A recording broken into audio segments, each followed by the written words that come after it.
மாணவர்கள் எவரும் போதைக்கு அடிமையாகாதீர்கள். அடிமையானவர்கள் மீண்டதாக சரித்திரமில்லை. எனவே உங்களையும் சமூகத்தையும் பாதுகாத்துக் கொள்ளுங்கள். உங்கள் நலன் கருதி கல்வி டிவி. கல்வி டிவி வழங்கும் இலவச இணையவழி கல்வி சேவை ஊடாக இணைந்து கொண்டிருக்கிற அனைத்து மாணவ செல்வங்களுக்கும் எனது இணைய வணக்கத்தை கூறிக்கொண்டு நாம் இன்னைக்கு தரம் 11 உளவியல் பாடத்தில் உள்ள உளவியல் விஞ்ஞான பாடத்தில் உள்ள ஒரு புதிய பாடலுக்கு நாங்கள் கடந்த வகுப்புகளில் மின்னியல் சார்ந்து ரைட் எலக்ட்ரிசிட்டி சார்ந்து மிகப்பெரிய பாடல்களான 3 பாடல்களை பார்த்து முடிச்சிருக்கோம் ரைட். அடிப்படையில் ஓட்ட மின்னியல் என்ற ஒரு பாடமும் அதனுடைய தொடர்ச்சியாக மின் காந்தவியல் தூண்டல் என்று சொல்லக்கூடிய ஒரு பாடமும் அதனுடைய தொடர்ச்சியாக இன்றைக்கி எலக்ட்ரானிக்ஸ் எலக்ட்ரானியல் என்று சொல்லக்கூடிய ஒரு மிகப்பெரிய பாடத்தை நாங்கள் இன்றைக்கி பார்க்க போகிறோம் ரைட். ஓகே, அதில் இன்றைக்கி நாங்கள் பார்க்க போகிற விஷயம் ஒரு மிகப்பெரிய ஃபீல்டு ரைட். எலக்ட்ரானியல் என்று சொல்லக்கூடிய ஒரு மிகப்பெரிய ஃபீல்டு நாங்கள் அதை இன்றைக்கி பார்ப்போம் ரைட். எலக்ட்ரானியல் என்பது ஒரு ஒரு எலக்ட்ரானிக்ஸ் என்று சொல்லக்கூடிய ஒரு பெரிய ஃபீல்டு அது ரைட். இப்போ மின்னியல் மாதிரி மின்னோட்டவியல் மாதிரி எலக்ட்ரானியல்ன்றதும் ஒரு மிகப்பெரிய ஃபீல்டு ரைட். அது எப்படி இருக்குமென்னு சொன்னால் இப்போ எலக்ட்ரானியல்ன்றது இப்போ மின்னியல் நாங்கள் படிக்கிற காலத்தில் ஓட்ட மின்னியல் படிக்கையும் சரி அல்லது மின்காந்தவியல் தூண்டல் படிக்கைக்குள்ளேயும் சரி அது மாதிரி அதுக்கு பிறகு நாங்கள் படித்த அந்த மின்சக்தி அதாவது மின்சக்தி அளக்கிற முறைகளில் இருந்து சகல விஷயங்களும் நாங்கள் படிக்கிற டைமில் ஒரு கடத்தி அடிப்படையில் நாங்கள் பார்த்தது ஒரு கடத்தியினூடாக மின்னோட்டம் பாய்கிறது சம்மந்தமாக பார்த்துனாங்க ரைட். ஓகே, இங்கே நாங்கள் பார்க்க போகிற விஷயம் ரைட். ஓகே பாருங்க, இந்த எலக்ட்ரானியல் படிக்கிறதுக்கு முதல் நாங்கள் இன்றைக்கி பார்க்க போகிற பாடம் எலக்ட்ரானியல்னு ஒரு மிகப்பெரிய ஃபீல்டு ரைட். எலக்ட்ரானியல் என்று சொல்லுவோம். இங்கே நாங்கள் பார்க்க போகிற முழு விஷயமுமே எலக்ட்ரான்ஸ் சம்மந்தப்பட்டது ரைட். எலக்ட்ரான்ஸ் சம்மந்தப்பட்ட விஷயங்கள் தான் நாங்கள் இங்கே பார்க்க போகிறோம். எலக்ட்ரானியல் என்ற பாடத்துக்குள்ளே நாங்கள் இங்கே பார்க்க போகிற விஷயம் இலத்திரன்கள் சம்மந்தப்பட்டது. இதை பற்றி நீங்கள் 10ஆம் வகுப்பில் சயின்ஸில் சடப்பொருட்களுடைய தன்மை என்ற ஒரு பாடம், சடப்பொருட்களுடைய இயல்பு என்ற பாடத்தில் சகல சடப்பொருட்களும் அணுக்களால் ஆக்கப்பட்டது. அணுக்கள் சகலதுமே பாருங்கள் புரோட்டான் நியூட்ரான் எலக்ட்ரான் என்று சொல்லக்கூடிய உபகண துணிக்கைகளால் ஆக்கப்பட்டதுன்றதெல்லாம் நீங்கள் சின்ன வகுப்புகளில் இருந்து படித்த விஷயங்கள் ரைட். ஓகே, இங்கே எலக்ட்ரானியல் என்ற பாடத்துக்குள்ளே நாங்கள் இங்கே பார்க்க போகிறது முழுவதுமே எலக்ட்ரான் சார்ந்த பகுதி. எலக்ட்ரான்ன்றது என்னென்றால் ஒரு அணு இருக்குது, சும்மா ஒரு அணுவை யோசிக்கிறேன். இப்போ நான் உதாரணத்துக்கு சோடியத்தை யோசிக்கிறேன் ரைட். என்ன என்று சொல்லக்கூடிய ஒரு சோடியத்தை யோசிக்கிறேன். எந்த ஒரு அணுவையும் நாங்கள் எடுத்துக்கொள்ளலாம். சோடியத்தை எடுத்துக்கொள்கிறோம். சோடியத்தை எடுத்துக்கொண்டு இருந்தால் அந்த சோடியம் என்ற அணு எப்படி இருக்கும் என்றால் கரு, அணுவுக்கு ஒரு கரு இருக்கும், சென்டர் கரு, அணுக்கருன்னு நாங்கள் சொல்லுவோம். இந்த கருவுக்குள்ளே பார்த்தீங்கன்னு சொன்னால் அந்த சோடியம் அணுவினுடைய நியூத்ரன் ரைட். நியூத்ரன் சொல்லக்கூடியதும் புரோத்தன் என்று சொல்லக்கூடிய 2 உப அணு துணிக்கைகள் நியூத்ரனும் புரோத்தனும் கருவுக்குள்ளே இருக்கக்கூடிய ஆக்கள் ரைட். இதில் புரோத்தன் என்று சொல்லக்கூடியவர் பி என்று சொல்லக்கூடிய அந்த புரோத்தன் என்றவர் பாசிட்டிவ் சார்ஜையும் நியூட்ரன் என்றவர் ஒரு ஏற்றமற்றவர், சார்ஜே இல்லாத மைனஸ் என்று சொல்ல முடியாது, ஏற்றமற்றவர், ஏற்றம் இல்லாதவர் ரைட். நியூட்ரன் ஒரு நியூட்ரலாக இருக்கக்கூடிய ஒரு ஆள் ரைட். அதான் நியூட்ரன் சொல்லுவோம். அடுத்தது புரோத்தன் என்றவர் பாசிட்டிவ் பிளஸ் ஏற்றம் உடையவர். அடுத்தது பாருங்க இந்த வெளி ஓட்டில் பாருங்க எலக்ட்ரான்கள் ஓடிக்கொண்டிருப்பினம் ரைட். இங்கே எலக்ட்ரான்கள் ஓடிக்கொண்டிருப்பினம் ரைட். ஓகே, அது குறிப்பிட்ட சக்தி மட்டங்களுக்கு இப்போ முதல் சக்தி மட்டம், 2ஆம் சக்தி மட்டம், 3ஆம் சக்தி மட்டம், 4ஆம் சக்தி மட்டம்னு சொல்லி ஒவ்வொரு சக்தி மட்டத்திலையும் எலக்ட்ரான்கள் இப்படி ஓடிக்கொண்டிருப்பினம் ரைட். ஓகே, அப்போ புற வெளியில் கருவுக்குள்ள எலக்ட்ரான்கள் இருக்காது, கருவை சுற்றி எலக்ட்ரான்கள் ஓடிக்கொண்டிருப்பினம் ரைட்.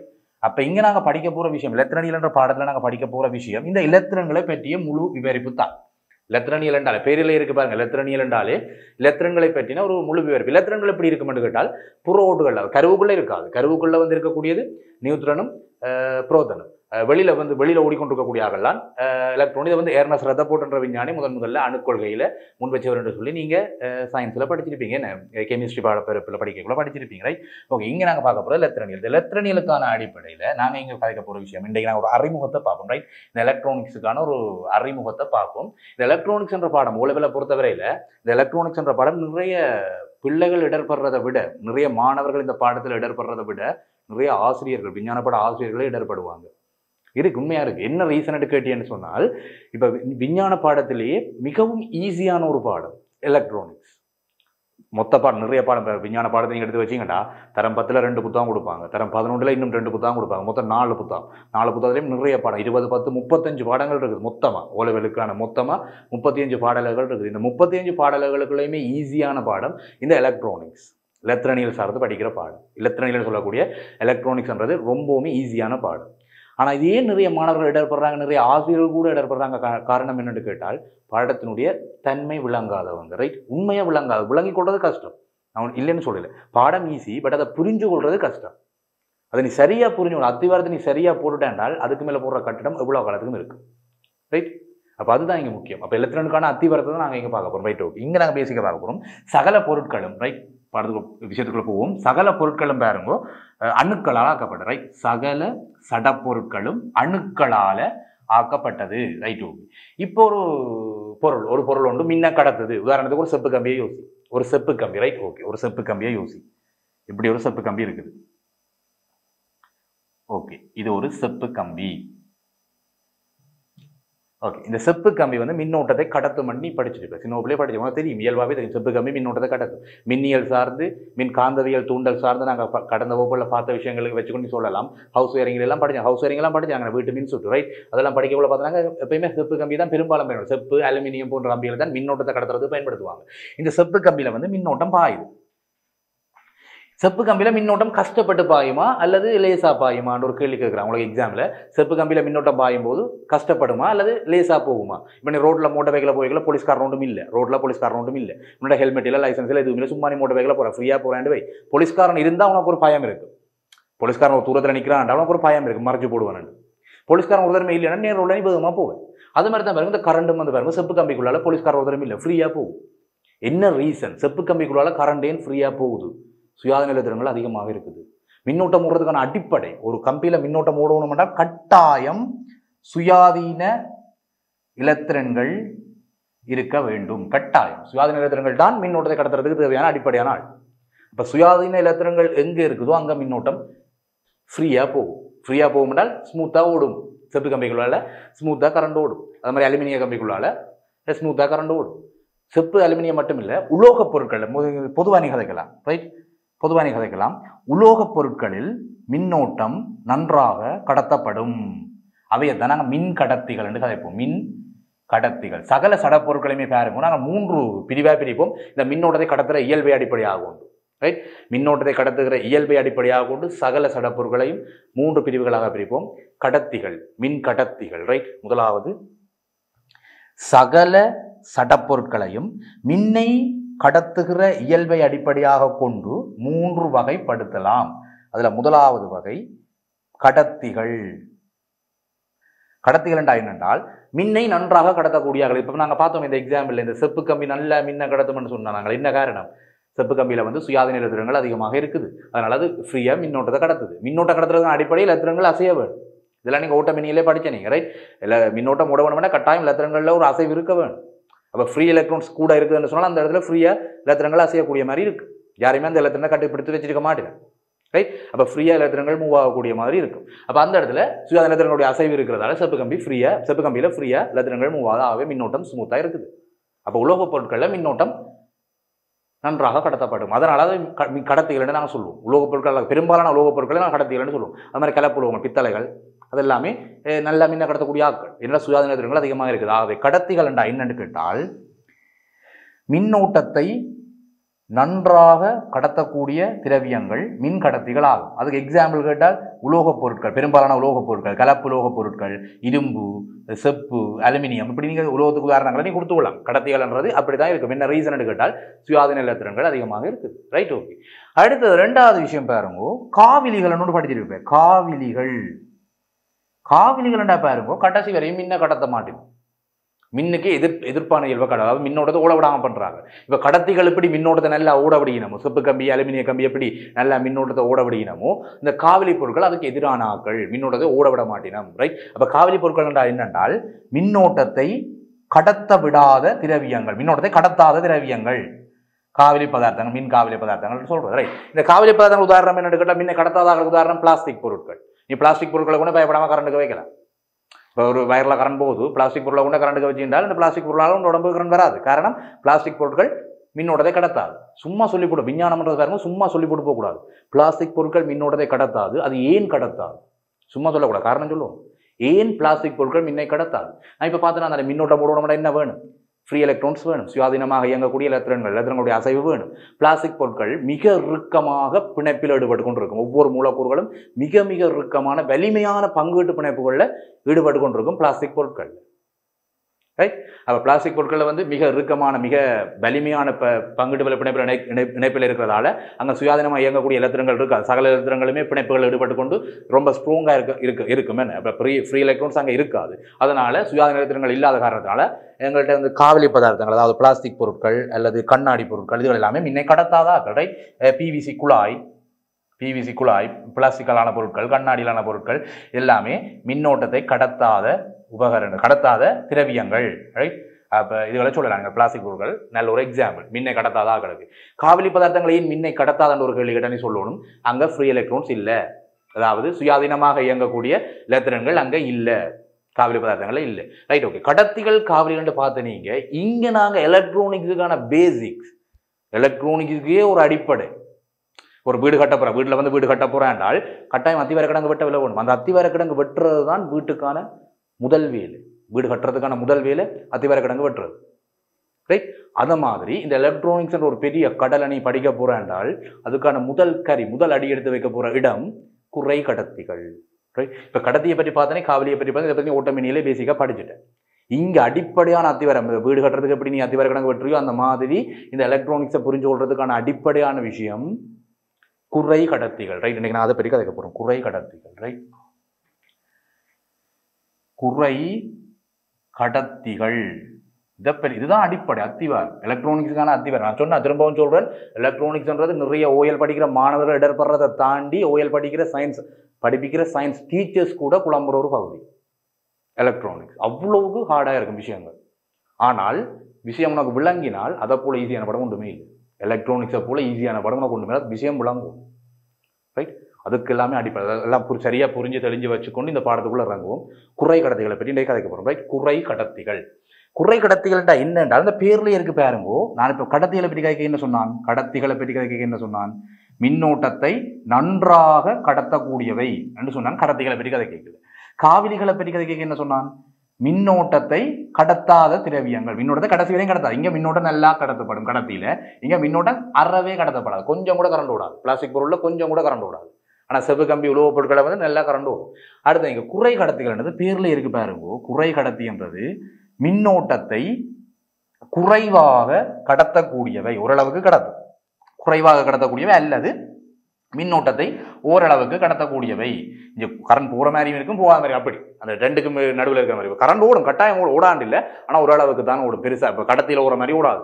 செப்பு கம்பியில கரண்ட் ஓடுற மாதிரி ஸ்மூத்தா ஃப்ரீயா போகாது. கொஞ்சம் பயந்து கொஞ்சம் கொஞ்சமா தான் ஓடும். அப்போ கரண்ட் உடைக்க குறை கடத்தியில் உடைக்க முன்ன வந்து குறைவாக கடத்தக்கூடிய பொருட்களை வந்து நாங்கள் குறை கடத்திகள்னு சொல்லுவோம். இந்த குறை கடத்திகள் எப்படி இருக்கும் என்றால் பாருங்க, இந்த சிலிக்கன் நல்ல இதாக இந்த ஆவர்த்தன அட்டவணையில் உள்ள 4ஆம் கூட்ட மூலகங்கள் சொல்லக்கூடிய இந்த சிலிக்கன், ஜேமானியம், ரைட், இந்த மாதிரியான உலோகம், இந்த மாதிரியான திரவியங்கள் பள்ளிங்குருவில் இருக்கக்குள்ள அவையை வந்து நாங்கள் குறை கடத்தி திரவியங்கள்னு சொல்லுவோம். குறை கடத்தி திரவியங்களுக்கு எக்ஸாம்பிள் கேட்டால் சிலிக்கன், நல்ல ஒரு எக்ஸாம்பிள் சிலிக்கன். இந்த சிலிக்கனை வந்து நாங்கள் நிறைய இங்கே படிப்போம். எலக்ட்ரானிக்ஸுக்கான அடிப்படை, எலக்ட்ரானிக்ஸ் பொருட்கள் தயாரிக்கிறது எல்லாம் பாருங்க. இந்த வீடுகளில் பயன்படுத்துகிற லேப்டாப்பாக இருக்கலாம், அல்லது வீடுகளில் பயன்படுத்துகிற ஹையரக்க தொலைபேசிகளாக இருக்கலாம். இது எல்லாமே நீ பயன்படுத்துறது எல்லாமே எல்லா சகல பொருட்களுமே, மத பொருட்லேருந்து சகல பொருட்களுமே இந்த சிலிக்கன் என்று சொல்லக்கூடிய ஒரு அணு இல்லாமல் இருக்காது. எத்தனை உபகரணங்கள் பயன்படுத்த போறாங்க, சிலிக்கன் என்ற அணுவை பற்றி கட்டாயம் தெரிஞ்சு வச்சிருக்கணும். அப்போ அடிப்படையே சிலிக்கன் தான். அப்போ குறை கடத்திகள் வந்து பொதுவாக இதால் ஆக்கப்படும் என்றால் சிலிக்கன் அல்லது ஜேமானியம், ரைட். இது ரெண்டு தான் மெயினாக நாங்கள் எங்கே பார்க்க போகிறது. அப்போ எலக்ட்ரானிக்ஸுக்கான பேசிக்கே சிலிக்கனும் ஜேமானியமும் தான். இந்த ரெண்டும் தான் பாருங்க குறை கடத்திகள், மின்னோட்டத்தை குறைவாக கடத்தக்கூடிய ஆட்கள். பாருங்க, இது நான் இன்னும் புரியுற மாதிரி காய்க்க முடியாது. இப்போ ஒரு ஆவர்த்தன அட்டவணை எடு. ஆவர்த்தன அட்டவணையை பற்றி எங்கே படிச்சிருப்ப சொல்லுவாங்க. 10ஆம் ஆண்டுலேயே நீ ஆவர்த்தன அட்டவணை பற்றி படித்தேன். இந்த உலோகங்கள் அல்லுலோகங்கள் சார்ந்து சும்மா நோம்பல நோவப்படுத்துகிறோம். உனக்கு ஹைட்ரஜன் இங்கே இருக்க போறார், இங்கே ஹீலியம் இங்கே இருக்க போறார், lithium, beryllium, boron, carbon, nitrogen, oxygen, fluorine, neon, right, sodium, magnesium, aluminium, silicon, phosphorus, கந்தகம், chlorine, argon, potassium, calcium, right. முதல் 20 மூலகங்களுக்குமான ஆவர்த்தன டேபிள், ரைட். அந்த ஆவர்த்தன அட்டவணையை உனக்கு காட்டியிருக்கு. இதில் வந்து பாருங்க, 8ஆம் கூட்டம் மூலகங்கள் வந்து பொதுவாக மின்னோட்டத்தை கடத்தாத ஆக்கள். இரண்டாவே வந்து அல்லுலோக பொருட்கள் 8ஆம் கூட்டம் 7ஆம் கூட்டம் எல்லாமே இங்கே இருக்கிறார்கள், ரைட். இவ தான் 8ஆம் கூட்டமாக்கள். சாரி 8ஆம் கூட்டம் மட்டும் நம்பரில் போட்டால் பிள்ளை இல்லை. நீங்கள் படிச்சிருப்பீங்க 8ஆம் கூட்டம் மட்டும் 8ஆம் நம்பரை போட்டு விட்டீங்கன்றால் அது பிள்ளை. 8ஆம் கூட்டம்ன்றதை எப்படி மென்ஷன் பண்ண மாட்டேன் நீ அந்த விதிகளில் படிச்சு ஆவர்த்தன அட்டவணை விதிகள்னு சொல்லி ஒரு பாடம் படிக்கக்குள்ள தரம் 10ல் நீ படிக்கக்குள்ள படிச்சிருப்பாய் 8ஆம் கூட்ட மூலகங்களை கட்டாயம் ரோமன் இலக்கத்தில் காட்ட வேணும் அல்லது 0ஆம் கூட்டம் மட்டும் காட்ட வேணும் 8ஆம் கூட்டம் அல்லது 0ஆம் கூட்டம் மட்டும் காட்ட வேணும் அந்த விதிகளை நீ படிச்சிருப்பாய் இந்த 8ஆம் கூட்ட விஷயங்கள் 8ஆம் கூட்டங்கள் எல்லாமே மின்னோட்டத்தை கடத்தாத ஏன்னா காத்து நிலையில் இருப்பினும் ஸ்ட்ராங்காக இருப்பினும் காத்து நிலைன்னு சொல்கிறத விட அது இந்த அணுக்கள் வந்து பாருங்க ஸ்ட்ராங்காக இருக்கும் அணுக்களில் உள்ள எலக்ட்ரான்கள் எல்லாமே ஸ்ட்ராங்காக இருக்கும் ஃப்ரீயாக விட மாட்டினா அப்போ ஃப்ரீ எலக்ட்ரான்கள் இல்லாத இடத்துல அதாவது சுயாதீனமாக இயங்கக்கூடிய எலக்ட்ரான்கள் இல்லாத இடத்துல மின்னோட்டம் ஓடாது அப்போ ஒரு இடத்துல மின்னோட்டம் ஒரு பொருளை வந்து மின்னோட்டம் ஓட வேணும் என்றால் அது என்ன பொருளாக இருக்கலாம் செப்பு கம்பியாக இருக்கலாம் கயிறாக இருக்கலாம் நூலாக இருக்கலாம் என்னவாயும் இருக்கலாம் எந்த பொருளாக இருந்தாலும் மின்னோட்டம் ஒரு இடத்துல ஓட வேணும் என்றால் கட்டாயம் அங்கே சுயாதீன எலக்ட்ரான்கள் இருக்க வேணும் சுயாதீனமாக இயங்கக்கூடிய எலக்ட்ரான்கள் இருக்க வேணும் இந்த சுயாதீனமாக இயங்கக்கூடிய எலக்ட்ரான்கள் எங்கே இருக்கும் என்றால் உலோகப் பொருட்களை தான் இருக்கும் ஆகவே ஆவர்த்தன அட்டவணையுடைய முன்னுக்குள்ள பகுதியில் இந்த 1ஆம் கூட்டம் இந்த 2ஆம் கூட்டம் இந்த 3ஆம் கூட்ட பகுதியெல்லாம் பொதுவாக வந்து உலோகங்கள் என்று சொல்லுவோம் நாங்கள் ரைட் உலோகங்கள்னு சொல்லக்கூடிய பகுதியில் இங்கே இருக்கிறோம் ரைட் இவை தான் இந்த லிதியம் பெர்லியம் சோடியம் மெக்னீசியம் இவை தான் பாருங்க இந்த உலோகங்கள் என்று சொல்லக்கூடிய இவையில தான் பாருங்க சுயாதீன எலக்ட்ரான்கள் 1 2 3 இருக்கும் இப்போ 1ஆம் கூட்டத்தில் இருக்க சுயாதீன எலக்ட்ரான்கள் எத்தனை 1 2ஆம் கூட்டத்தில் இருக்க சுயாதீன எலக்ட்ரான்கள் எத்தனை 2 3ஆம் கூட்டத்தில் இருக்க சுயாதீன எலக்ட்ரான்கள் எத்தனை 3 அப்படி சுயாதீன எலக்ட்ரான்கள் போக கூடிக்கொண்டு போகும் இந்த கூட்டத்தின் வழியே சுயாதீன எலக்ட்ரான்களின் அளவு போக கூடிக்கொண்டு போகும் இதை பற்றிலாம் நீங்கள் கெமிஸ்ட்ரியில் படிச்சிட்டேன் ஓகே இப்போ நான் பார்க்க போகிற இந்த எலக்ட்ரானிக்ஸுக்கு தேவையான குறை கடத்திகள் எங்கே இருக்க மாட்டா இந்த 4ஆம் கூட்டம் மூலகங்கள் கார்பன் சிலிக்கன் ரைட் நீங்கள் படித்த அந்த 20 மூலகங்களுக்குள்ள கார்பன் சிலிக்கன் இந்த 2 இதுலேயே பாருங்க சிலிக்கன்றவர் இருக்கிறார் வேணும் அவர் தான் ஸ்பெஷலான ஆள் ரைட் 3ஆம் ஆவர்த்தன 4ஆம் கூட்டம் மூலகம் ரைட் ரோம இலக்கத்தில் 4ஆம் கூட்டம் இங்கே வந்து பார்த்தீங்கன்னா ஆவர்த்தனம் வழியே 3ஆம் ஆவர்த்தனம் 4ஆம் கூட்டம் மூலம் தான் சிலிக்கன் இந்த சிலிக்கனை பற்றி தான் நாங்கள் இங்கே டீப்பாக படிக்க போகிறோம் சிலிக்கன் வந்து பாருங்க 4ஆம் கூட்டம் அப்போ 4ஆம் கூட்டம்னா நீ ஒரு முடிவெடுக்கலாம் சிலிக்கனுடைய இறுதியோட்டு இலத்திரங்களுடைய அளவு வலுவள ஓட்டு இலத்திரங்களுடைய அளவு 4 அளவு இருக்கும் என்ன சிலிக்கனுடைய ஒரு சிலிக்கன் அணுவணி எடுத்து பார்த்தீங்கன்றால் ரைட் ஒரு சிலிக்கன் அணுவணி எடுத்து பார்த்தீங்கன்றால் சிலிக்கன் அணுவில் வந்து வலுவள ஓட்டு இலத்திரங்கள் சிலிக்கன் அணுவில் 1 2 3 சக்தி மட்டங்கள் இருக்கும் அதில் வலுவள ஓட்டு இலத்திரங்கள்னு சொல்லக்கூடிய அதாவது இறுதி ஓட்டில் இருக்கக்கூடிய இலத்திரங்கள் இங்கே ஒரு இலத்திரன் இருக்கும் இங்கே ஒரு இலத்திரன் இருக்கும் இங்கே ஒரு இலத்திரன் இருக்கும் இங்கே ஒரு இலத்திரன் இருக்கும் 4 திசைகளில் 4 இலத்திரங்கள் இருக்கும் ரைட் அப்போ சிலிக்கன் அணுவில் வந்து ஈட்டோட்டில் இறுதி ஓட்டு வலுவள ஓட்டில் வந்து 4 இலத்திரங்கள் இருக்குது ரைட் ஓகே அப்போ இது வந்து மின்னோட்டத்தை கடத்துற சார்ந்து அதாவது மின் கடத்துற சார்ந்து மின்னை கடத்துகிற இயல்பு சார்ந்து இந்த சிலிக்கனை பற்றி என்ன கதைக்கலாம்னு கேட்டால் மின்னை குறைவாக கடத்தும் ஏன்னா 4 சுயாதீன எலக்ட்ரான்கள் அதுவும் பிணைப்பில் ஈடுபடையில் ரைட் இப்போ சும்மா ஒரு அணுவை மட்டும் கருதுங்க ரைட் ஒரு அணுவை மட்டும் பார்க்கக்குள்ள 4 எலக்ட்ரான்கள் இருக்குது 4 ஃப்ரீயாக 4 எலக்ட்ரான்கள் இருக்குது கொஞ்சம் ஓரளவுக்கு கடத்தும் மின்ன எலக்ட்ரான்கள் இருக்குது தானே சுயாதீன எலக்ட்ரான்கள் இருந்தால் மின்ன கடத்தும் சுயாதீன எலக்ட்ரான்கள் இல்லாட்டி மின்ன கடத்தாது ரைட் ஓகே அப்போ எங்கள் சிலிக்கனில் வந்து 4 எலக்ட்ரான்கள் இருக்கின்றபடி அது ஓரளவுக்கு கடத்துற நிலையில் இருக்குது மின்ன கடத்துற நிலையில் இருக்குது இப்போ இந்த சிலிக்கன் வந்து ஒரு பளிங்கு அதாவது நிறைய சிலிக்கன்களோட அது பிணைப்பில் இப்போ சிலிக்கன் ஒரு பளிங்கானை எடுத்தீங்கன்னு சொன்னால் ஒரு பெரிய கட்டி மேலே எடுத்தீங்கன்னு சொன்னால் அது நிறைய சிலிக்கன் அணுக்கள் இருக்கும் தான் இப்போ ஒரு சிலிக்கன் என்ற ஒரு பொருளை நீ எடுக்கிற சடப்பொருளை எடுக்கிறேன்னு சொன்னால் சடப்பொருள் எல்லாமே அணுக்களால் ஆக்கப்பட்ட சகல இந்த சிலிக்கன் எடுத்து பார்த்தீங்கன்னு சொன்னால் அது சகல சிலிக்கன் அணுக்களால் அந்த சடப்பொருட்கள் நிறைய சிலிக்கன் அணுக்களால் அந்த சடப்பொருள் ஆக்கப்படும் ரைட் அதை பற்றி நான் புக்கில் இருக்கிற ஒரு படத்தை வச்சு உங்களுக்கு எக்ஸ்பிளைன் பண்ணுறேன் ரைட் ஓகே கவனிங்க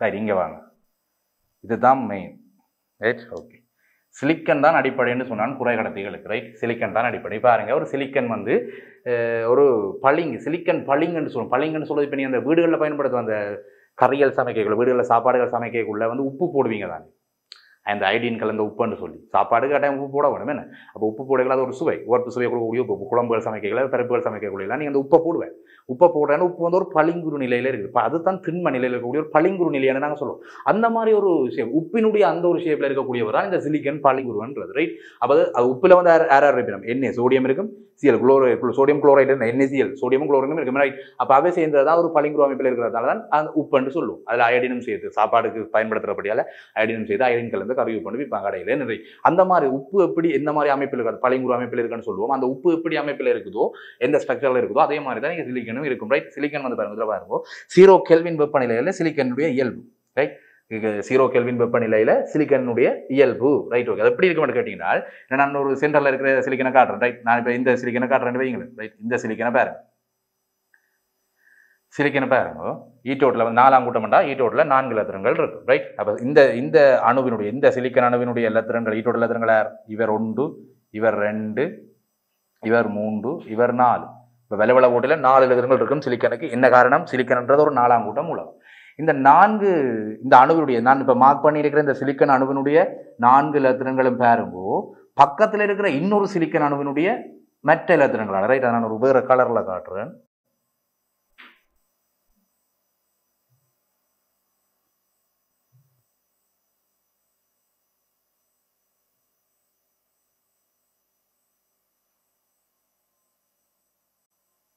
ரைட் ஓகே.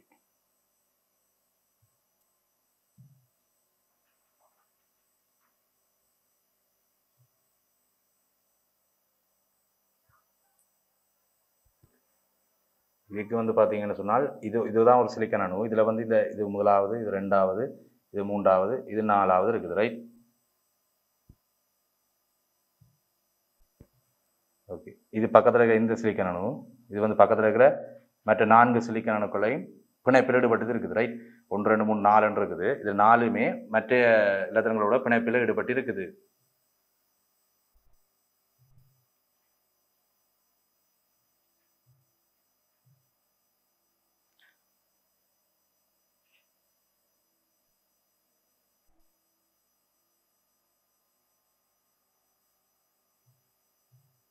கவனிங்க, சிலிக்கான் இருக்குது. இதில் வந்து இந்த சிலிக்கான் அணுவினுடைய ஒரு இலத்திரன், 2 இலத்திரன், 3 இலத்திரன், 4 இலத்திரன் பக்கத்தில் இருக்கிற சிலிக்கான் அணுக்களோட ரைட் பக்கத்தில் இருக்கிற சிலிக்கான் அணுக்களோட பிணைப்பில் பக்கத்தில் இருக்கிற சிலிக்கான் அணுக்களினுடைய மற்ற இலத்திரங்களோட அவைண்ட இலத்திரங்களோட பிணைப்பில் ஈடுபட்டு ஸ்ட்ராங்காக இருக்குது.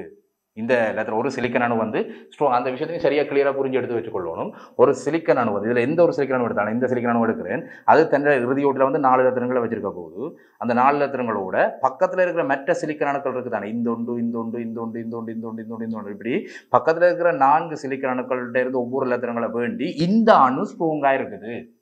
அப்போ தன்னட வலுவளவோட்டில் இருக்கிற தன்னட இருக்கிற 4 இலத்திரங்களையும் பக்கத்தில் இருக்கிற ஒவ்வொரு சிலிக்கான் அணுகிட்ட இருந்து ஒவ்வொரு இலத்திரங்களையும் வேண்டி 4 இலத்திரங்களை 8 ஆக்கி கொண்டு ரைட் இறுதியோட்டில் 8 இலத்திரங்கள் இருந்தால் அது வந்து ஸ்ட்ராங்காக இருக்கிற நிலையாண்டு நாங்கள் கெமிஸ்ட்ரியில் படிச்சினாங்க. என்ன அப்போ ஈட்டோட்டு இலத்திரங்கள் 8 சொன்னால் அங்கே ஃப்ரீ எலக்ட்ரான்ஸ் இல்லை, ஃப்ரீயாக மூவ் ஆகக்கூடிய இலத்திரங்கள் இல்லை. ஆகவே சிலிக்கன் வந்து பளிங்குறு நிலையில மின்னை கடத்தாது.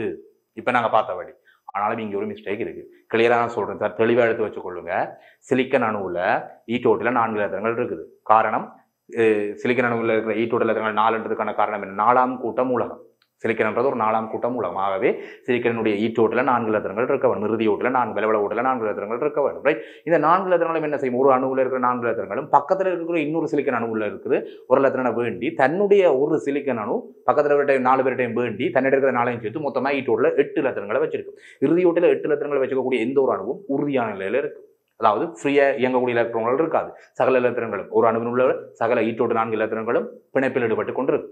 மற்ற இலத்திரங்கள் மற்ற சிலிக்கன் அணுக்களோட பிணைப்பில் ஈடுபட்டு கொண்டிருக்கும். பிணைப்பில் ஈடுபட்டு கொண்டிருக்கிற இலத்திரங்கள் அவ்வளவு ஈஸியாக மூவ் ஆகாது. பிணைப்பில் அதாவது ரசாயன பிணைப்பில் ஈடுபட்டு கொண்டிருக்கிற 2 இலத்திரங்கள், ஒரு இலத்திரனோ 2 இலத்திரனோ ஏதோ ஃப்ரீ இருக்கக்கூடிய இலத்திரங்கள் பிணைப்பில் ஈடுபட்டு கொண்டிருக்கிற இலத்திரங்கள் ஃப்ரீயாக மூவ் ஆகாது, சுயாதீனமாக அசையாது. சுயாதீனமாக அசையாத இடத்துல மின்னோட்டம் ஓடாது. அதான் இப்போ நாங்கள் பேசிக்க பார்த்தோம்.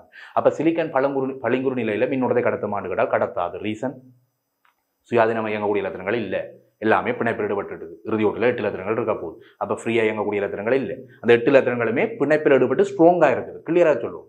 ஒரு சிலிக்கன் அணு வந்து பக்கத்தில் இருக்கிற சிலிக்கன் அணு இலத்திரனை வேண்டி தன்னுடைய ஈட்டோட்டில் 8 இலத்திரங்களை வச்சு ஸ்ட்ராங்காக இருக்குது. அந்த 8 இலத்திரங்களையும் அசைய விடாது, கருவை சுற்றி அசைய விடாது. ஏன்னா பிணைப்பில் இருக்குது, ஸ்ட்ராங்காக இருக்குது. ரைட் எந்த ஒரு இடத்துலையும் மூவ் ஆக விடாது. அப்போ இலத்திரங்கள் மூவ்மெண்ட் நடக்கலைன்னா அங்கே கரண்ட் ஓடாது. அப்போ சிலிக்கனில் கரண்ட் ஓடுமாட்டால் ஓடாது. ஆனாலும் ஓடும் பாருங்க. எப்போ ஓடும், என்ன செய்தால் ஓடும்? உனக்கு கிளியராக விஷயம் விளங்கிட்டுது, மின்னோட்டம் ஓடான்றதும் விளங்கிட்டுது. ஆனால் ஓடுமென்ற ஒரு சின்ன டெக்னிக் ஒன்று இருக்குது. மின்னோட்டம் ஓடும். எப்போ ஓடும் என்று கேட்டால் நீ வெப்பநிலையை கூட்டினால், இந்த பளிங்குறு அமைப்பில் இருக்கக்கூடிய இந்த சிலிக்கனுக்கு வெப்பநிலையை நீ கூட்டுகிற போது ரைட் இங்க பாருங்க, இந்த படத்துல பாருங்க, 0 கெல்வின் விட வெப்பநிலை அதிகரித்த நிலையில் ரைட் 0 கெல்வின்ல தான் நம்ம பார்த்துறாங்க. இங்க நாங்க என்ன செய்யறோம்? 0 கெல்வின் வெப்பநிலையை விட கொஞ்சம் வெப்பநிலையை கூட்டுறோம். வெப்பநிலையை கூட்டினா என்ன நடக்கும்னு கேட்டால் அங்க சிலிக்கன் பளிங்குருவில் வந்து சுயாதீன இலத்திரங்கள் உடைக்கப்படும், பிணைப்புகள் சுயாதீன இலத்திரங்கள் உருவாக்கப்படும். ரைட் உருவாக்கப்படும் எப்படின்னு கேட்டால் சிலிக்கன் வந்து பிணைப்பில் ஸ்ட்ராங்கா இருக்கணும் லொகாஜினால் ஒரு சிலிக்கன் அணுகிட்ட இருக்கிற 8 இலத்திரங்களும் ஸ்ட்ராங்கா இருக்க வேண்டிய லொகாஜினால் இங்கே என்ன நடக்க போகுது? இந்த ஒரு சிலிக்கன் அணுவை கருதுவோம். ரைட் இங்கே நாங்கள் ஒரு சிலிக்கன் அணுவை கருதுவோம். ரைட் இந்த சிலிக்கன் அணுவை கருதுவோம். இந்த சிலிக்கன் அணுவை கருதுனோம் பார்த்தீங்கன்னா இங்கே வந்து 2 இலத்திரங்கள் சிலிக்கன் இறுதி ஓட்டு இதில் வந்து இங்கே 2 இலத்திரங்கள் இருக்குது, இங்கே 2 இலத்திரங்கள் இருக்குது 4 ரைட் இங்கே இருக்குது 6, இங்கே 1 7. இந்த வெப்பநிலையை கொடுத்தோன்னே 8வது இலத்திரன் கலந்து வெளியில வந்துட்டுது, பிடுங்கி எடுத்த மாதிரி. ரைட் இந்த இலத்திரனை வந்து இங்கே இருக்கிற இலத்திரனை வந்து பிடுங்கி 8வது இலத்திரனை பிடுங்கி எடுத்தோம். இங்கே 2 கிடக்கு, இங்கே 2 கிடக்கு 4, இங்கே 2 கிடக்கு 6, இங்கே 1 கிடக்கு 7. 8வது இலத்திரன் வெளியேறி விட்டது. என்னத்துக்காக வெளியேறினது? அந்த சிலிக்கன் சாலகத்துக்கு நீ வந்து அணு சாலகத்துக்கு நீ வந்து ஹீட்டை வெப்பநிலையை கூட்டினதால வெப்பநிலை எப்போ கூடும் ஹீட் கூட்டினா வெப்பநிலை கூடும் என்ன இப்போ வெளியில இருந்து நீ ஹீட்டை கொடுத்ததால அதனுடைய வெப்பநிலை இன்க்ரீஸ் ஆகிருக்கு வெப்பநிலை கூடி இருக்குது வெப்பநிலை கூடின காரணத்தினால அங்க பிணைப்பில் ஈடுபட்டு கொண்டிருக்கிற ஒரு எலக்ட்ரான் உடைத்து வெளியேறுது அந்த உடைத்து வெளியேறப்பட்ட இடத்துல ஒரு வெற்றிடம் பெறும் இந்த இந்த இந்த இந்த இடத்த இந்த பாயிண்ட் டார்கெட் பண்ண ரைட் இந்த உடைத்து எலக்ட்ரான்கள் உடைத்து பிணைப்புகள் வந்து உடைக்கப்பட்டது ரைட் ஸ்ட்ராங்கா இருந்த அந்த பிணைப்பு வந்து உடைக்கப்பட்டது ஏன் உடைக்கப்பட்டது அறை வெப்பநிலையில கூட உடைக்கப்படும் அந்த அளவுக்கு நலிவான ஒரு பிணைப்பா தான் இருக்கும் அவ்வளவு ஸ்ட்ராங்கா இருக்காது ரெண்டு சிலிக்கான் அணுக்களுக்கு இடையில இருக்கிற பிணைப்பு வந்து அந்த அளவுக்கு ஸ்ட்ராங்கான இணைப்பா இருக்காது என்ன அவ்வளவுக்கு ஸ்ட்ராங்கா இருக்காது பங்கிட்டு வேலை பிணைப்புகள் பொதுவாக வலிமையான பிணைப்புகள் தான் என்றாலும் கூட இந்த சிலிக்கன் அணுக்களுக்குள்ள வர அந்த பிணைப்பு பங்கிட்டு பிணைப்புன்றது அவ்வளவு ஸ்ட்ராங்கா இருக்காது நலிவான பிணைப்பு அதாவது பவர் வலிமை குறைஞ்ச பிணைப்பா இருக்கும் சின்ன வெப்பம் கிடைச்சாலும் ஈஸியா உடைஞ்சிடும் அறை வெப்பநிலையில கூட ஈஸியா உடைஞ்சிடும் சோ இங்க வந்து 8வது இலத்திரன் பிணைப்பில் ஈடுபட்டு கொண்டிருக்கிற 8வது இலத்திரன் கலண்டு வெளியில வந்துட்டுது என்ன காரணத்துக்காக வந்தது வெப்பநிலையை கூட்டினார் வெளியில இருந்து நீ ஒரு சக்தியை கொடுத்ததால வெப்ப சக்தியை கொடுத்ததால வெப்பநிலை கூடி உடைஞ்சு வெளியில வந்திருக்குது அப்ப அந்த உடைஞ்சு வெளியில வந்த ஒரு இலத்திரன் இங்க இருக்குது பாருங்க இந்த படத்தை நான் தெளிவாக திருப்பி காட்டுறேன் ரைட் ஓகே அதே படத்தை அதே விதிச்சு பேர் ரைட் இந்த இடத்துல நோட் பண்ணு இந்த சிலிக்கான் அணுவுல இந்த சிலிக்கான் அணுவுல இந்த இடத்த மட்டும் நோட் பண்ணு ரைட் ஓகே இந்த இடத்துல வந்து பாருங்க ஒரு துளை வந்திருக்குது ஒரு வெற்றிடம் வந்திருக்குது ஏன்னா இந்த எலக்ட்ரான் ஃப்ரீயா கலந்து வந்துடுது ரைட் இந்த எலக்ட்ரான் வந்து ஃப்ரீயா கலந்து வந்துடுது இப்ப இந்த இடத்துல ஒரு ஃப்ரீ எலக்ட்ரான்ஸ் வந்துடுது அப்படி இந்த ஒவ்வொரு அணுவிலையும் ஃப்ரீ எலக்ட்ரான்ஸ் கலந்து வரும் பிணைப்பு இந்த வெப்பநிலை கொடுக்கறதால வெப்பநிலையை கூட்டுறதால ஒவ்வொரு எலக்ட்ரானும் பிணைப்பில் ஈடுபடுற ஒவ்வொரு எலக்ட்ரானும் உடைஞ்சு வெளியில வரும் ரைட் அப்ப எப்படி வெளியில வரது எல்லாமே ஃப்ரீ எலக்ட்ரான்ஸ் சொல்லுவோம் இதுவே வந்து ஃப்ரீ எலக்ட்ரான்ஸ் ரைட் அப்ப இங்க வெப்பநிலை அதிகரிச்சு விட்டதால ஃப்ரீ எலக்ட்ரான்ஸ் வந்துடுது சுயாதீனமாக இயங்கக்கூடிய எலக்ட்ரான் வந்தால் அங்கே மின்னோட்டம் ஓடும் என்று கருதுகிறார்கள் ஆகவே சிலிக்கன் என்ற பளிங்குறு நிலையில நான் வெப்பநிலை அதிகரிச்சதால பிணைப்புகள் உடைக்கப்படுது வெப்பநிலை அதிகரிச்சா மட்டும் உடைய மாட்டில சும்மா அரை வெப்பநிலையில் அது உடையும் அவ்வளவு ஸ்ட்ராங்கான பிணைப்புகள் இல்லை அது ரெண்டு சிலிக்கன் அணுக்களுக்கு இடையிலான பிணைப்பு வந்து அவ்வளவு ஸ்ட்ராங்கா இருக்காது சும்மா அரை வெப்பநிலை நோமலா வச்சாலும் அது உடைஞ்சுதான் போகும் அப்ப ஈஸியாக ஃப்ரீ எலக்ட்ரான்ஸ் வரும் ரைட் அப்ப ஃப்ரீ எலக்ட்ரான்ஸ் அங்க வந்து மூவ் ஆகக்கூடிய மாதிரி இருக்கு அந்த ஃப்ரீ எலக்ட்ரான் உடைஞ்சு வரதால பிணைப்புகள் உடைக்கப்படுறதால அந்த இடத்துல ஒரு வெற்றிடம் வரும் இலத்திரன் வெளியில போட்டதல்லோ இந்த இடத்துல இலத்திரன் வெளியில போட்டதல்லோ இலத்திரன் வெளியில போட்டதுனால இலத்திரன் ஏற்கனவே இருந்த இடத்துக்கு ஒரு வெற்றிடம் இருந்தானே அந்த வெற்றிடத்தை வந்து நாங்கள் துளை அண்டு கதைப்போம் இங்க எலக்ட்ரானிக்ஸ்ல நாங்கள் அதை துளை ரைட் அது அதனுடைய சார்ஜ் வந்து பி நாங்கள் அதை பற்றி படிக்க தெளிவாக படிப்போம் இங்க நான் கிளிவா எடுத்து வச்சுக்கோள் அந்த வெற்றிடம் அதாவது வெற்றிடம் உருவாங்க இலத்திரன் கலந்து வெளியில போகக்குள்ள ஒன்று ஃப்ரீ எலக்ட்ரான்ஸ் ஒன்று வரும் கலந்து வெளியில ஒன்று இலத்திரன் அது ஃப்ரீயா இயங்கக்கூடிய இலத்திரன் ரைட் அது வெளியில வரும் அதே நேரத்தில் அது ஏற்கனவே இருந்த இடத்துல ஒரு வெற்றிடம் வரும் அந்த வெற்றிடத்தை துளை அண்டு கதைப்போம் துளை ஒரு வெற்றிடமத்தை வந்து நாங்கள் துளை என்று கதைப்போம் ரைட் அப்ப அந்த துளையும் இந்த ஃப்ரீயா இருக்கக்கூடிய எலக்ட்ரானும் ரெண்டுமே சேர்ந்து மின்னோட்டத்தில் பங்களிப்பை செய்யும் குறை கடத்திகளை பொறுத்தவரை தெளிவா எடுத்து வச்சுக்கோ குறை கடத்திகளை பொறுத்தவரையில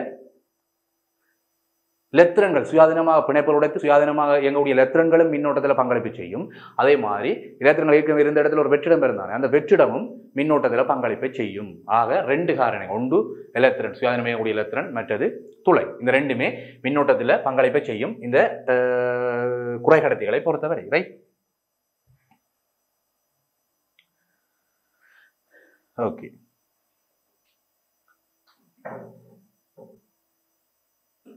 இதுல ஒரு விஷயம் சொல்லியிருக்காரு என்னன்னு கேட்டால் குறை கடத்தியினோட ஒரு மின்னழுத்த வித்தியாசத்தை ஏற்படுத்தும் போது நேர் அழுத்தத்திலிருந்து மறை அழுத்தத்தை நோக்கி துளைகளும் மறை அழுத்தத்திலிருந்து நேர் அழுத்தத்தை நோக்கி இலத்திரன்களும் நகரும் அதேவேளை நியம ஓட்டம் நேர் அழுத்தத்திலிருந்து மறை அழுத்தத்தை நோக்கியதாக இருக்கும் ரைட் சில முடிவுகள் இதில் சொல்லியிருக்காங்க என்ன மாதிரி என்றால் ரைட் இதை நான் உங்களுக்கு எக்ஸ்பிளைன் பண்றேன் இந்த குறைகடத்தில உங்களுக்கு விளங்கிட்டு இப்போ குறைகடத்திகளில் வந்து சிலிக்கனால் ஆகப்பட்டதான் குறைகடத்திகள் நாங்கள் என்ன ரைட் ஓகே இந்த குறைகடத்திக்குள்ளால ஒரு மின்னழுத்த வித்தியாசத்தை ஏற்படுத்தும் போது நேர் அழுத்தத்திலிருந்து மறை அழுத்தத்தை நோக்கி துளைகள் போவோம் ரைட் இப்போ நான் குறைகடத்தில பெரிய கேட்கல ரைட் இது ஒரு அணுச்சாலகம் மாதிரி யோசி சிலிக்கனால் ஆக்கப்பட்ட ஒரு அணுச்சாலகம் மாதிரி இதை யோசி ரைட் இது ஒரு சிலிக்கன் ரைட் இது பக்கத்தில் இருக்கிற மெட்ட சிலிக்கன் அணுக்களோட தாக்கத்தில் ஈடுபட்டு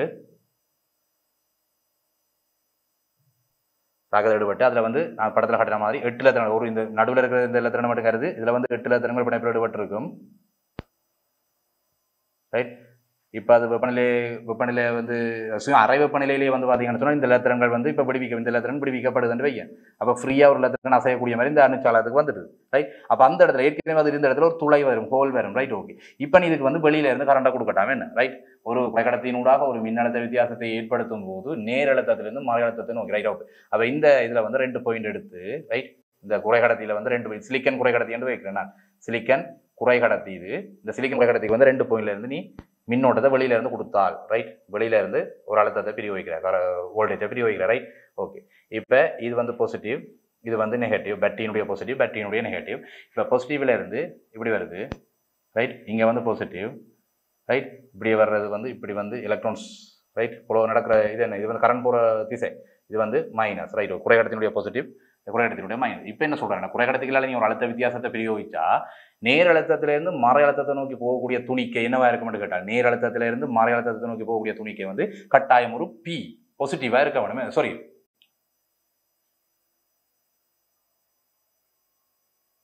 பாசிட்டிவ் பியா இருக்க வேணுமே. நான் சொன்னால் பி என்றவர் வந்து புரோத்தன் சொல்ல, நாங்கள் புரோத்தன் நாங்கள் சாச்சினாங்க, அங்கே சடப்பொருள் இயல்பாக சாச்சினாங்க, அப்படின்னு ஞாபகம் வச்சிருக்கலாம். ஆனால் உண்மையாக இங்கே பி என்று சொல்றது துளைகளைத்தான், ரைட். துளைகள் வந்து நேரேற்ற முடியாது, புரோத்தன் நேரேற்ற முடியாது. அந்த மாதிரி புரோத்தன துளை வேற, துளைகள் வேற. பி என்று இங்கே குறிக்கிற பி வேற, உண்மையான புரோத்தன்ன்றது வேற. புரோத்தன்றது கருவுக்குள்ளே இருக்கிறவர். இங்கே இருக்கிற பி என்று நாங்கள் குறிக்கிறது பாசிட்டிவை காட்டுறதுக்காக, பாசிட்டிவ் சார்ஜ்ன்றதை காட்டுறதுக்காக, ரைட். அப்போ பாசிட்டிவை காட்டுறதுன்றதுக்காக தான் நாங்கள் இங்கே பி பிளஸ் என்று காட்டுவோம். அது வந்து துளைகள் என்று சொல்லுவோம். மற்றது வந்து என்று சொல்லுவோம், நெகட்டிவ் என்று காட்டுறதுக்காக. பி என்றது பாசிட்டிவை காட்டுறதுக்காக, ரைட். பாசிட்டிவை காட்டுறதுக்காக பி என்று குறிக்கிறது, நெகட்டிவை காட்டுறதுக்காக என்று குறிக்கிறது. என்னன்றவர் வந்து இலத்திரன்கள், இலத்திரங்களுடைய ஏற்றம் மறையேற்றம் தான், அது மாறாது, ரைட். ஓகே, அப்போ இங்கே பேர் இங்கே ஒரு சிலிக்கன் குறைகடத்தி எடுத்து அது சும்மா அரை வெப்பநிலையே பிணைப்புகள் வந்து உடைக்கப்பட்டு சுயாதீன இலத்திரங்கள் விடுவிக்கப்படும். சுயாதீன இலத்திரங்கள் விடுவிக்கப்பட்ட இடத்துல ஏற்கனவே இருந்த இடத்துல வந்து ஒரு துளைகள் இருக்கும். சுயாதீன இலத்திரங்கள் ஒரு இடத்துல இன்னொரு உடைச்சு தானே, பிணைப்புகள் உடைஞ்சு தானே போகும். பிணைப்பு ஏற்கனவே இருந்த இடத்துல சுயாதீன இலத்திரங்கள் உடைத்து வெளியேறுவதற்கு முன்னர் இலத்திரன் இருந்த இடத்துல ஒரு துளை இருக்கும், வெற்றிடம். அந்த இடத்துல ஒரு வெற்றிடம் உடைச்சு வெளியில் விட்டா அந்த இடத்துல ஒரு வெற்றிடம் வரும். அந்த வெற்றிடத்தை வந்து நாங்கள் துளை என்று எடுப்போம், ஒரு பாசிட்டிவ் சார்ஜ் என்று எடுப்போம். மற்ற உடைஞ்சு வெளியில் உள்ள இடத்துல வந்து நெகட்டிவ் சார்ஜ் என்று எடுப்போம், ரைட். அப்போ அப்படி இருக்கிற ஒரு குறைகடத்திக்கு நான் வெளியில இருந்து ஒரு புறா மின் முதலை பயன்படுத்தி ஒரு பேட்டரியை பயன்படுத்தி அழுத்தத்தை கொடுத்துட்டால் இங்க வந்து பிளஸ், பேட்டரியோட பிளஸ்ல இருந்து அப்படியே கொண்டு போய் இங்க வந்து பிளஸ், ரைட். அப்ப பிளஸ்ல இருந்து அங்க மைனஸ் நோக்கி தான் போறதுகள் வந்து ஏரா இருக்க மாட்டேங்குது, அது பாசிட்டிவா இருக்கும், துளைகளாக இருக்கும். துளைகள் தான் பாருங்கோ பிளஸ்ல இருந்து மைனஸ் நோக்கி போகும். ஆனால் இலத்திரங்களுடைய அசைவு எப்படி இருக்க மாட்டேங்கிறால், இப்போ வந்து மைனஸ்ல இருந்து இந்த திசையில தான் இலத்திரங்களுடைய அசைவு இருக்கும். அப்ப இலத்திரங்கள் எப்படி இருக்க மாட்டேங்க கேட்டால் இங்க மைனஸ்ல இருந்து பிளஸ் நோக்கி வரும். அதை தானே கதைச்சிருக்கிறார், ரைட். அப்ப குறைகடத்தினோட ஒரு மின்னழுத்த வித்தியாசத்தை ஏற்படுத்தும் போது நேர் அழுத்தத்திலிருந்து மறை அழுத்தத்தை நோக்கி துளைகளும், நேர் அழுத்தத்திலிருந்து மறை அழுத்தத்தை நோக்கி, அப்ப இந்த திசையில போகக்கூடியது எல்லாமே துளைகளினுடைய திசை இந்த திசையில இருக்கும். அப்ப துளைகள் போறது வந்து நியம ஓட்டத்தினுடைய திசை, நியம மின்னோட்டம் ஓடுகிற திசை எந்த திசையோ அந்த திசையில தான் பாசிட்டிவ் சார்ஜஸ் போகும், அதாவது துளைகள், ஹோல்ஸ் என்று சொல்லக்கூடியது, ரைட். துளைகள் வந்து போற திசை நியம மின்னோட்டம் ஓடுகிற திசையை காட்டும், துளைகள் போற திசை. இலத்திரங்கள் போற திசை வந்து இலத்திரங்களுடைய திசை, இலத்திரங்கள் பாய்ச்சல் இந்த சுற்றில வந்து இலத்திரங்கள் இந்த திசையில ஃப்ரீயாக விடுவிக்கப்பட்ட இலத்திரங்கள் இருக்கு தானே, பிணைப்பு உடைக்கப்பட்டு ஃப்ரீயாக விடுவிக்கப்பட்ட இலத்திரங்கள் இருக்கு தானே, அந்த இலத்திரங்கள் போற திசையை வந்து இந்த மைனஸ்ல இருந்து இங்க இருக்கு, மின்னோட்டம் ஓடுற திசைக்கு ஆப்போசிட் டிரெக்ஷன்ல இலத்திரங்கள் ஓடும். இலத்திரங்கள் வந்து இப்படி ஃப்ரீயா விடுவிக்கப்பட்ட பிணைப்புகள் உடைச்சு, சிலிக்கன் அணுவில் இருக்கிற 8 இலத்திரங்கள் பிணைப்பில் ஈடுபட்டு இருந்தது. அதுல வந்து ஒரு இலத்திரன் உடைக்கப்படுது, என்ன காரணம், வெப்பநிலை அதிகரிப்பு காரணமாக ஒரு இலத்திரன் உடைக்கப்படுது. அரை வெப்பநிலையிலையும் உடைக்கப்படலாம். அப்படி உடைக்கப்படுகிற ஒரு இலத்திரன் ஃப்ரீயா இருக்கப்போ அந்த ஃப்ரீ இலத்திரங்கள் தான் வெளியில இருந்து புற மின்மூலம் கொடுக்கும்போது அசைவை ஏற்படுத்த போது மின்னோட்டத்தை கடத்தும் என்ன ஃப்ரீ இலத்திரன், ரைட். அப்ப அந்த ஃப்ரீ இலத்திரன் அசைகிற திசை வந்து மைனஸ், பேட்டரியுடைய மைனஸ்ல இருந்து இலத்திரன் ஓடுற நியம திசையே மைனஸ்ல இருந்து பிளஸுக்கு தான், பேட்டரியின் மைனஸ்ல இருந்து பிளஸுக்கு தான் இலத்திரங்கள் ஓடுறது. அப்ப நாங்க படிக்க போற இலத்திரன் இரண்டு பாடம் பண்ணபடியா இலத்திரனை பற்றி மட்டும் தான் இருக்கும். அது இலத்திரன் போற திசை வந்து இப்படி இருக்கும். ஆனால் குறைகடத்திகளை பொறுத்தவரை இலத்திரன் மட்டும் மின்னோட்டத்தில் பங்களிப்பு செய்யாது, துளைகளும் பங்களிப்பு செய்யும். ஆக துளைகள் போற திசை எப்படி இருக்கும்னால் மின்னோட்டம் போற திசையில பாசிட்டிவ்ல இருந்து நெகட்டிவுக்கு துளைகள் போகும், நெகட்டிவ்ல இருந்து பாசிட்டிவுக்கு இலத்திரங்கள் பாயும். இவ்வளவு தான் இந்த குறைகடத்திகளில் போகிற மின்னியல் சார்ந்த விஷயங்கள், ரைட். ஓகே, நாங்கள் இதுவரையில் இந்த குறைகடத்திகள் சார்ந்து எலக்ட்ரானிக்ஸுக்கான அடிப்படையில் குறைகடத்திகள் சார்ந்து சகல விஷயங்களையும் நாங்கள் இதுவரையும் பார்த்துருந்தோம். தொடர்ச்சியாக நாங்கள் அடுத்த வகுப்பில் மிக முக்கியமான விஷயங்களோடு இணைஞ்சிருப்போம். இதுவரை இணைந்திருந்த மாணவர்களுக்கு நன்றி மாணவர்கள். கல்வி டிவியில் புத்தம்புது நிகழ்ச்சிகளை உடனுக்குடன் பார்த்து மகிழ எமது ஃபேஸ்புக் மற்றும் யூடியூப் பக்கத்தை லைக் செய்யுங்கள்.